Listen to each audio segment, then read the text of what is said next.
ನಮಸ್ತೆ, welcome to ಜಗಲಿಕಟ್ಟೆ. ಇವತ್ತು ಏನೆಲ್ಲ ರೆಡಿ ಇದೆ ಅಂತ ಕೇಳ್ಕೊಂಡು ಬರೋಣ ಬನ್ನಿ. ಒಂದು ಹಳ್ಳಿಲಿ ವಾಂಕೋ ಅನ್ನೋನು ಒಬ್ಬ ವ್ಯಕ್ತಿ ಇದ್ದ. ಅವನ ಕೆಲಸ ನಗಾರಿ ಬಡಿಯೋದು. ನಗಾರಿ ಅಂದರೆ ಗೊತ್ತಲ್ವಾ ನಿಮಗೆ? ಡ್ರಮ್ಸ್, ಒಂದು ರೀತಿಯ ಚರ್ಮದ ವಾದ್ಯ. ಊರಲ್ಲಿ ಏನಾದರೂ ಖುಷಿ ವಿಷಯ ಇದ್ರೆ ಅವನು ಹೂ ಅಂತ ಶಂಖ ಊದಿ ಇಡೀ ಊರಿಗೆ ಸುದ್ದಿ ತಿಳಿಯೋ ಥರ ಮಾಡ್ತಿದ್ದ. ಅದೇ ಊರಲ್ಲಿ ಯಾರಿಗಾದ್ರೂ ತೊಂದರೆ ಆದರೆ, ಅಪಾಯದಲ್ಲಿದ್ರೆ, ಊರಿಗೆ ಕಳ್ಳಕಾಕರು ಬಂದಾಗ ನಗಾರಿ ಬಾರಿಸಿ ಇಡೀ ಊರಿನ ಜನಕ್ಕೆ ಸುದ್ದಿ ಮುಟ್ಟಿಸ್ತಾ ಇದ್ದ. ಈ ಕೆಲಸಕ್ಕೆ ಊರಿನ ಜನರು ಅವನಿಗೆ ಅಕ್ಕಿ, ಬೇಳೆ ಹೀಗೆ ದವಸ ಧಾನ್ಯಗಳನ್ನು ಕೊಡ್ತಿದ್ರು. ಇದರಿಂದ ವಾಂಕೋನ ಜೀವನ ನಡೀತಾ ಇತ್ತು, ಮತ್ತೆ ಉಳಿತಾಯನೂ ಆಗ್ತಿತ್ತು. ಆದರೆ ಬರ್ತಾ ಬರ್ತಾ ಅವನಿಗೆ ಆ ಕೆಲಸ ಬೋರ್ ಆಗಕ್ಕೆ ಶುರುವಾದಾಗ ಏನಾದರೂ ಮಜಾ ಬೇಕಲ್ಲ ಅಂದ್ಕೊಂಡು ರಾತ್ರಿ ಎಲ್ಲ ಮಲಗಿದ್ಮೇಲೆ ಸುಮ್ಮನೆ ನಗಾರಿ ಬಾರಿಸ್ದ. ಒಂದಿನ ಜನ ಎಲ್ಲ ಯಾರಿಗೋ ಏನೋ ಆಯ್ತು ಅಂತ ಗಾಬರಿ ಪಡ್ತಾ ವಾಂಕೋ ಹತ್ರ ಬಂದು ನೋಡ್ತಾರೆ. ಬಂದ್ಮೇಲೆ ಗೊತ್ತಾಯ್ತು ಯಾರಿಗೂ ಏನೂ ಆಗಿಲ್ಲ, ವಾಂಕೋ ಫೂಲ್ ಮಾಡ್ತಾ ಇದ್ದಾನೆ ಅಂತ. ಕೋಪದಲ್ಲಿ ಅವನಿಗೆ ಬೈತಾ ಮನೆಗೆ ವಾಪಸ್ ಹೋದ್ರು. ಹೀಗೆ ಒಂದಿನ 2 ದಿನ ಮಾತ್ರ ಅಲ್ಲ, ದಿನ ಏನಾದ್ರೂ ಒಂದು ಕೀಟ್ಲೆ ಮಾಡಿ ಜನಗಳ ನಿದ್ದೆ ಹಾಳು ಮಾಡ್ತಿದ್ದ ವಾಂಕೋ. ಒಂದಿನ ಸಿಟ್ಟಿಗೆದ್ದ ಜನರು ವಾಂಕೋನ ಚೆನ್ನಾಗಿ ಬೈದ್ರು. ಇನ್ಮೇಲೆ ನೀನು ಈ ಕೆಲಸ ಮಾಡೋ ಅವಶ್ಯಕತೆ ಇಲ್ಲ. ರಾತ್ರಿ ಬೆಳಗಾಗೋದ್ರೊಳಗೆ ಈ ನಗಾರಿಯನ್ನ ಎಲ್ಲಾದ್ರೂ ತಗೊಂಡು ಹೋಗಿ ದೂರ ಇಟ್ಟು ಬಾ. ಏನಾದ್ರೂ ನಾವು ಹೇಳಿದ ಕೆಲಸ ಮಾಡಲಿಲ್ಲ ಅಂದ್ರೆ ನಿನಗೆ ಪನಿಷ್ಮೆಂಟ್ ಗ್ಯಾರಂಟಿ ಅಂತ ಬೆದರಿಕೆ ಹಾಕಿದ್ರು. ಬೇರೆ ಏನೂ ದಾರಿ ಇಲ್ಲ ಅನ್ಕೊಂಡು ವಾಂಕೋ ನಗಾರಿನ ತಗೊಂಡು ಹೋಗಿ ಅಲ್ಲೇ ಹತ್ರದಲ್ಲಿದ್ದ ಕಾಡ್ನಲ್ಲಿ ಒಂದು ಬಂಡೆ ಕಲ್ಲಿನ ಮೇಲೆ ಇಟ್ಟು ಊರಿಗೆ ವಾಪಸ್ ಬಂದ. ವಿಷಯ ಏನ್ ಗೊತ್ತಾ? ನಗಾರಿ ಇಟ್ಟಿದ್ದ ಬಂಡೆ ಕಲ್ ಪಕ್ಕ ಒಂದು ಮರ ಇತ್ತಾ, ಅದ್ರ ಕೊಂಬೆ ನೆಲದವರೆಗೂ ಹೀಗೆ ಬಾಗಿತ್ತು. ಸುಯ್ ಅಂತ ಗಾಳಿ ಬೀಸಿದಾಗೆಲ್ಲ ಕೊಂಬೆ ನಗಾರಿಗೆ ತಾಗಿ ಧೋಮ್ ಧೋಮ್ ಅಂತ ಶಬ್ದ ಬರ್ತಿತ್ತು. ಅದೇ ಕಾಡಲ್ಲಿ ಒಂದು ವಯಸ್ಸಾದ ನರಿ ಇತ್ತು. ಅದಕ್ಕೆ ರಾತ್ರಿ ಇಡೀ ಹುಡುಕಿದ್ರೂ ಅದ್ರ ಹೊಟ್ಟೆ ತುಂಬಿಸೋಂಥ ಒಂದು ಕೋಳಿ ಆಗ್ಲಿ ಮೊಟ್ಟೆ ಆಗ್ಲಿ ಕಾಣಿಸಿರ್ಲಿಲ್ಲ. ಬೇಜಾರಿಂದ ಅದು ತನ್ನ ಗುಹೆಗೆ ವಾಪಸ್ ಹೋಗ್ತಾ ಇತ್ತಾ. ಅದೇ ಟೈಮ್ಗೆ ಜೋರಾಗಿ ಸುಯ್ ಅಂತ ಗಾಳಿ ಬೀಸ್ತು. ಅವಾಗ ಏನಾಯ್ತು ಹೇಳಿ ನೋಡೋಣ?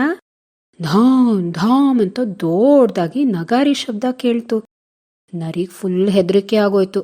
ಓಹ್, ಕಾಡಿಗೆ ಯಾವುದೋ ದೊಡ್ಡ ಶಕ್ತಿಶಾಲಿ ಪ್ರಾಣಿ ಬಂದಿದೆ ಅನ್ಸುತ್ತೆ, ಇದು ಅದ್ರದ್ದೇ ಶಬ್ದ ಅನ್ಕೊಂಡು ಒಂದೇ ಸಲ ಅಲ್ಲಿಂದ ಅದ್ರ ಗುಹೆ ಕಡೆ ಓಡೋದಕ್ಕೆ ಶುರು ಮಾಡ್ತು.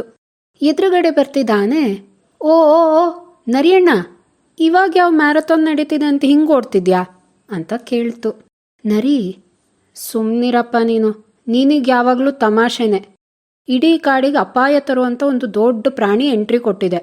ಅದ್ರ ಸೌಂಡೇ ಎಷ್ಟು ಭಯಂಕರವಾಗಿದೆ, ಇನ್ನು ಕಣ್ಣಾರೆ ನೋಡೋಕ್ಕದು ಎಷ್ಟು ಭಯಂಕರವಾಗಿದೆಯೋ ಗೊತ್ತಿಲ್ಲ ಅಂತ ಹೇಳ್ತು. ಓ ಹೌದಾ, ಅಂಥ ದೊಡ್ಡ ಪ್ರಾಣಿ ಯಾವುದು? ಬಾ ನಂಗೂ ತೋರಿಸು ಅಂತ ನರಿನ ಹೇಳ್ಕೊಂಡು ಹೋಯ್ತು ಆನೆ. ಗಾಳಿ ಬೀಸ್ತಾ ಇತ್ತಾ, ಮರದ ಕೊಂಬೆ ತಾಗಿ ಮತ್ತೆ ನಗಾರಿಯಿಂದ ದೊಡ್ಡ ಶಬ್ದ ಬಂತು.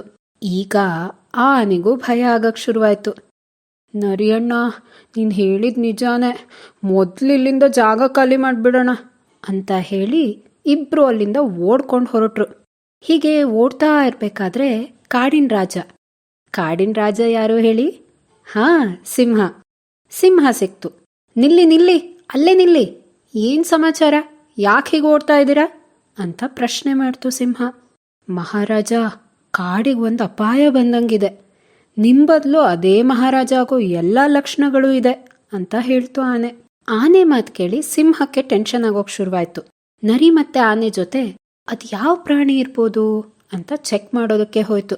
ನಗಾರಿ ಶಬ್ದ ಕೇಳಿದ ಕೂಡ್ಲೆ ಕಾಡಿನ ಎಲ್ಲ ಪ್ರಾಣಿಗಳ ಜೊತೆ ತಕ್ಷಣ ಒಂದು ಮೀಟಿಂಗ್ ನಡೆಸಲೇಬೇಕು ಅಂತ ಅನ್ಕೊಂತು. ಪ್ರಾಣಿಗಳ ಸಭೆ ಕರೆದು ಈ ಭಯಂಕರವಾದ ಪ್ರಾಣಿಯಿಂದ ಪಾರಾಗೋಕ್ಕೆ ಯಾರು ದಾರಿ ತೋರಿಸ್ತಾರೋ ಅವರಿಗೆ ಅವ್ರು ಕೇಳಿದನ್ನ ಕೊಡ್ತೀನಿ ಅಂತ ಅನೌನ್ಸ್ ಮಾಡ್ತು ಸಿಂಹ. ಈ ಕಡೆ ಒಂದು ಮಂಗ ಇದನ್ನೆಲ್ಲ ಕೇಳಿ ಹಲ್ಕಿಸಿತ ಕೂತಿತ್ತು. ವಾಂಕೋ ನಗಾರಿಯನ್ನ ತಂದಿಟ್ಟಿದ್ದನ್ನ ಈ ಮಂಗ ನೋಡಿತ್ತು. ಮರದ ಕೊಂಬೆ ನಗಾರಿಗ್ ತಾಗಿ ಈ ಶಬ್ದ ಬರ್ತಿದೆ, ಬೇರೆ ಯಾವ ಪ್ರಾಣಿಯಿಂದನೂ ಅಲ್ಲ ಅನ್ನೋದು ಮಂಗಂಗ್ ಗೊತ್ತಿತ್ತು. ಆದ್ರೆ ಈ ಸೀಕ್ರೆಟ್ನ ಮಂಗ ಯಾರಿಗೂ ಹೇಳಲಿಲ್ಲ. ಇದಕ್ಕೆ ಪರಿಹಾರ ಕೊಡುವಂತ ಒಬ್ಬ ಮನುಷ್ಯ ಗೊತ್ತು ನಂಗೆ. ಆದ್ರೆ ಈ ಪ್ರಾಣಿನ ಕಾಡಿಂದ ಹೊರಗೆ ಹಾಕಕ್ಕೆ ಅವನಿಗೆ 1 ಚೀಲ ಚಿನ್ನದ ನಾಣ್ಯ ಕೊಡಬೇಕು. ಹಾಗೆ ಈ ಕೆಲಸ ಮಾಡಿಸಿದಕ್ಕೆ ನನಗೆ 1 ಚೀಲ ಫುಲ್ ಬಾಳೆಹಣ್ಣು, 1 ಚೀಲ ಫುಲ್ ಶೇಂಗಾ ತಿನ್ನಕ್ ಕೊಡಬೇಕು ಅಂತ ಕಂಡೀಷನ್ ಹಾಕ್ತು ಮಂಗಣ್ಣ. ಮಂಗಣ್ಣನ ಮಾತು ಎಲ್ಲ ನಂಬಿ ಪ್ರಾಣಿಗಳೆಲ್ಲ ಸೇರಿ ಹಾಗೋ ಹೀಗೋ ಮಾಡಿ ಆ ಗುಹೆ ಈ ಗುಹೆ ಎಲ್ಲ ಹುಡುಕಿ 1 ಚೀಲ ಚಿನ್ನದ ನಾಣ್ಯನ ಮಂಗಣ್ಣಂಗೆ ತಂದ್ಕೊಟ್ವು. ಮಂಗಣ್ಣ ವಾಂಕೋನ್ ಮನೆಗೆ ಬಂದು, ನಿನ್ ನಗಾರಿನ ರಾತ್ರಿ ಬೆಳಗಾಗೋದ್ರೊಳಗೆ ಮೊದಲು ಕಾಡಿಂದ ತಗೊಂಡು ಹೋಗು. ತಗೋ, ಈ ಚೀಲದ ತುಂಬ ಚಿನ್ನದ ನಾಣ್ಯಗಳಿದೆ. ಇದನ್ನ ಬಳಸ್ಕೊಂಡು ಹೊಲಗಳನ್ನ ತಗೋ, ವ್ಯವಸಾಯ ಮಾಡ್ಕೊಂಡು ಖುಷಿಯಿಂದ ಇರು. ಮುಂಚೆ ತರ ತರಲೆ ಮಾಡೋದನ್ನ ಬಿಟ್ಬಿಡು ಅಂತ ಮಂಗಣ್ಣ ಹೇಳ್ತು. ತನಗ್ ಸಿಕ್ಕ ಈ ಚಾನ್ಸ್ ನೋಡಿ ವಾಂಕೋಗೆ ಖುಷಿಯಾಗೋಯ್ತು. ಮರ್ದಿನ ರಾತ್ರಿನೇ ನಗಾರಿಯನ್ನ ಕಾಡಿಂದ ವಾಪಸ್ ತಂದ. ಈ ಕಡೆ ಕಾಡಲ್ಲಿ ಎಲ್ರಿಗೂ ಖುಷಿ, ಸಮಾಧಾನ, ನೆಮ್ಮದಿ. ಎಲ್ಲ ಮಂಗಣ್ಣಂಗೆ ಥ್ಯಾಂಕ್ಸ್ ಹೇಳ್ತಾ ಬಾಳೆಹಣ್ಣು, ಶೇಂಗಾ ಎಲ್ಲದನ್ನು ತಿನ್ನಕ್ ಕೊಟ್ರು. ಈ ಕಡೆ ವಾಂಕೋ ಸಹ ವ್ಯವಸಾಯ ಮಾಡ್ತಾ ಖುಷಿಯಿಂದ ಬದುಕೋದಕ್ಕೆ ಶುರು ಮಾಡ್ದ. ಇದು ವಾಂಕೋ ಮತ್ತು ಅವನ ಚರ್ಮದ ವಾದ್ಯ ನಗಾರಿಯ ಕಥೆ. ಹೀಗೆ ಯಾವ್ಯಾವ ರೀತಿ ವಾದ್ಯಗಳು, ಸಂಗೀತೋಪಕರಣಗಳಿದೆ, ಅವುಗಳು ಯಾವ ರೀತಿ ಶಬ್ದ ಮಾಡ್ತವೆ ಅನ್ನೋದನ್ನ ಇವತ್ತು ತಿಳ್ಕೊಂಡು ಬರೋಣ ಬನ್ನಿ.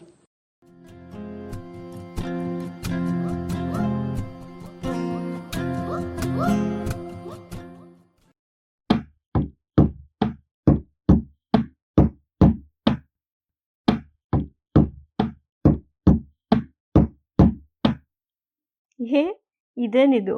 ಆ ಬಾಕ್ಸ್ನ ತಗೊಂಡು ಒಳ್ಳೆ ಡ್ರಮ್ನ ನುಡಿಸ್ದಂಗೆ ನುಡಿಸ್ತಾ ಇದೆಯಾ? ಕಥೆಲಿ ಡೋಲನ್ ನುಡಿಸ್ತಾ ಇದ್ದ ಅವನು ಅಂತ ಕೇಳಿದ್ನಲ್ವಾ, ಹಾಗೆ ನನ್ನ ಸ್ಕೂಲ್ ಟೈಮಲ್ಲಿ ಮಾರ್ಚ್ ಫಾಸ್ಟ್ಗೆ ಅಂತ ಬ್ಯಾಂಡ್ ಇತ್ತಲ್ವಾ, ಅದ್ ನೆನಪಾಗೋಯ್ತು. ಅದಕ್ಕೆ ಹಾಗೆ ಸುಮ್ಮನೆ ನುಡಿಸ್ತಾ ಇದ್ದೆ. ಹೌದಲ್ವಾ? ನನಗೂ ನೆನಪಿದೆ. ನಾನು ಸ್ಕೂಲಲ್ಲಿ ಟ್ರಯಾಂಗಲ್ನ ಬಾರಿಸ್ತಾ ಇದ್ದೆ ಬ್ಯಾಂಡಲ್ಲಿ. ಒಂದು ರಿದಮ್ಮಲ್ಲಿ ಈ ಸಂಗೀತ ಕೇಳೋಕೆ ಎಷ್ಟು ಖುಷಿ ಅಲ್ವಾ? ಹೌದು. ನಿನ್ ಗೊತ್ತಾ, ಈ ಸಂಗೀತ ವಾದ್ಯಗಳನ್ನ ಅಥವಾ ಧ್ವನಿ ವಾದ್ಯಗಳನ್ನ 3 ಅಥವಾ 4 ವಿಧಗಳಲ್ಲಿ ವಿಂಗಡಿಸಿದ್ದಾರೆ. ಒಂದು ತಾಳವಾದ್ಯ ಅಂದ್ರೆ ಪರ್ಕಷನ್ಸ್. ಇದನ್ನ ರಿದಮ್ ಆಗಿ ಯೂಸ್ ಮಾಡ್ತಾರೆ. ಪರ್ಕಷನ್ಸ್ಗೆ ಉದಾಹರಣೆ ಕೊಡ್ಬೇಕು ಅಂದ್ರೆ ಶೇಕರ್ಸು, ಗೆಜ್ಜೆ, ಚಿಮ್ಟಾ ಈ ತರದ್ದು. ಎರಡನೇದು ತಂತಿವಾದ್ಯ ಅಂದ್ರೆ ಸ್ಟ್ರಿಂಗ್ ಇನ್ಸ್ಟ್ರೂಮೆಂಟ್ಸ್. ಇದರಲ್ಲಿ ವೀಣೆ, ತಂಬೂರಿ, ಗಿಟಾರ್ ಇವುಗಳೆಲ್ಲ ಬರುತ್ತೆ. ಮೂರನೇದು ಗಾಳಿವಾದ್ಯ ಅಂದ್ರೆ ವಿಂಡ್ ಬೇಸ್ಡ್ ಇನ್ಸ್ಟ್ರೂಮೆಂಟ್ಸ್. ಇದರಲ್ಲಿ ಕೊಳಲು, ಶಂಖ, ನಾದಸ್ವರ ಇವುಗಳನ್ನ ಗಾಳಿವಾದ್ಯದಲ್ಲಿ ಇಟ್ಟಿದ್ದಾರೆ. ಇನ್ನೊಂದು ಮೆಂಬ್ರೇನ್ ಅಥವಾ ಪ್ಲೇಟ್ ಟೈಪ್ ಬೇಸ್ಡ್ ಚರ್ಮವಾದ್ಯಗಳು, ಡ್ರಮ್ಸ್ಗಳು, ಇದು 4ನೇ ವಿಧ. ಈಗ ನೀನ್ ಹೇಳಿದ್ಮೇಲೆ ನನಗ್ ಗೊತ್ತಿರೋದೆಲ್ಲ ಯಾವ ವಿಧದ ವಾದ್ಯಗಳು ಅಂತ ಒಂಥರ ಐಡಿಯಾ ಬರ್ತಾ ಇದೆ. ಸರಿ, ಇವಾಗ ನಾನು ಯಾವ್ದಾದ್ರು ಒಂದು ಧ್ವನಿ ಕೇಳಿಸ್ತೀನಿ, ನೀನು ಅದು ಯಾವ್ದು ಅಂತ ಗುರ್ತು ಹಿಡಿತೀಯಾ?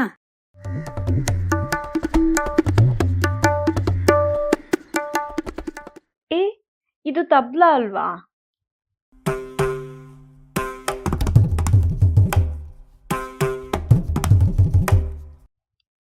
ಇದು ಮೃದಂಗದ್ದು, ಗೊತ್ತಾಯ್ತು ನನಗೆ.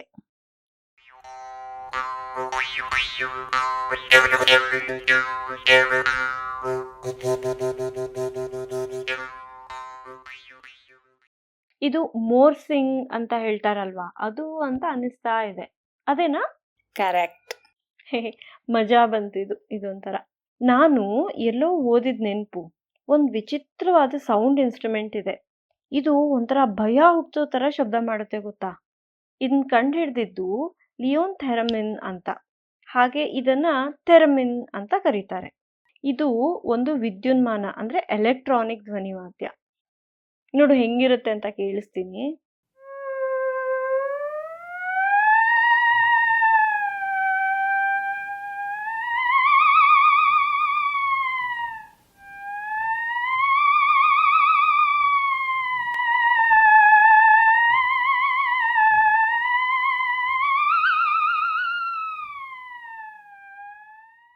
ಅಬ್ಬಾ, ಭಯಂಕರವಾಗಿದೆ ಇದು.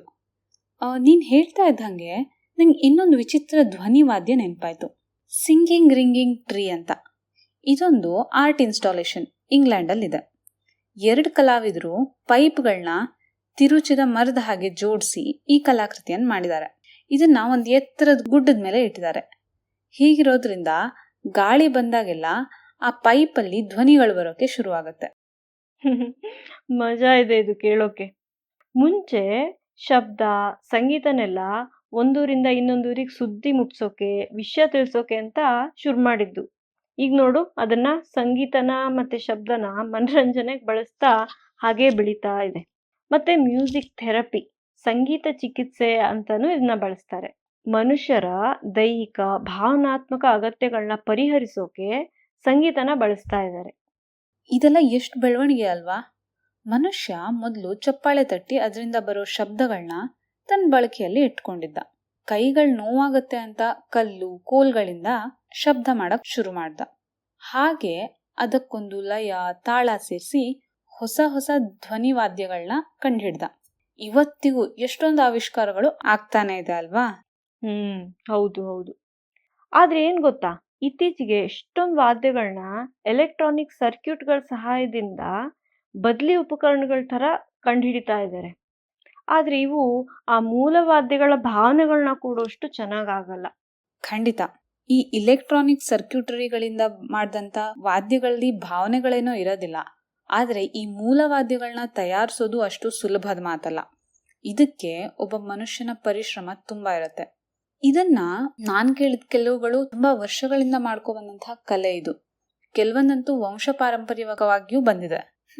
ಇದನ್ನ ಹೇಳ್ತಾ ಇದ್ದಂಗೆ ನಮ್ಮೂರ ಹತ್ರ ಇರೋ ದೊಡ್ಡಬಳ್ಳಾಪುರ ಇದೆಯಲ್ಲ, ಅಲ್ಲಿ ಅದ್ರ ಹತ್ರ ಇರೋ ಸಿಂಪಾಡಿಪುರ ಎಂಬಲ್ಲಿ ಒಂದ್ ಸುಮಾರು 70 ವರ್ಷಗಳಿಂದ ವೀಣೆ ಮತ್ತೆ ತಂಬೂರ ವಾದ್ಯಗಳನ್ನ ಇವರು ತಯಾರು ಮಾಡ್ತಾ ಇದ್ದಾರೆ.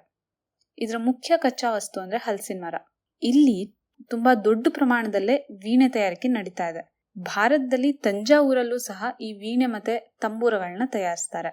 ಓ ಸೂಪರ್, ನಂಗೆ ಗೊತ್ತೇ ಇರ್ಲಿಲ್ಲ. ಸರಿ, ಅಮ್ಮ ಏನೋ ಕರೆದಂಗಾಯ್ತು, ಬಾ ಹೋಗೋಣ, ಏನು ಅಂತ ಕೇಳ್ಕೊಂಡ್ ಬರೋಣ.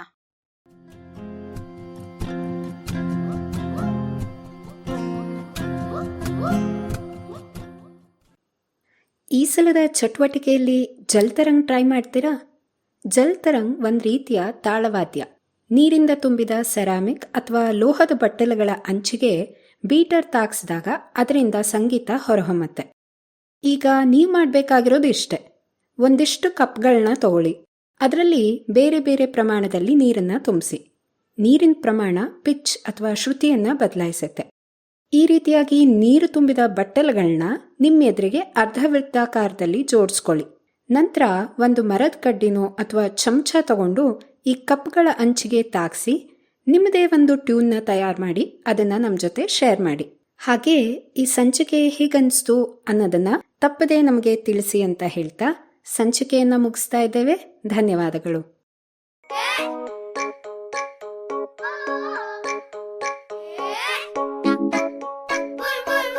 Bye.